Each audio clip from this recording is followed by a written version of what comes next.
अस्सलाम वालेकुम दोस्तों, मैं Jacob Javed home patient care services से आपकी खिदमत में हाजिर हूँ। हम तकरीबन 22 साल से इंसानियत की खिदमत कर रहे हैं।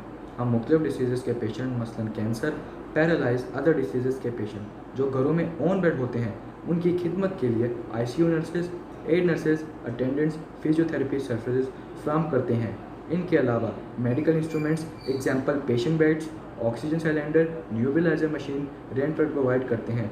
अगर आपको हमारी खिदमत की ज़रूरत हो तो इस नंबर पर रब्ता कर सकते हैं 03012067 और हमारी वेबसाइट www.jacobjaved.org और साथ ही साथ हमारे Facebook page Jacob Javed home patient care services पे भी विज़िट कर सकते हैं। अगर कोई अटेंडेंट नर्सेज होम पेशेंट की जॉब करने के लिए भी रब्ता कर सकते हैं और होम नर्सिंग के कोर्स के भी दाखिले जारी हैं तो आप विज़िट कर सकते हैं। शुक्रिया।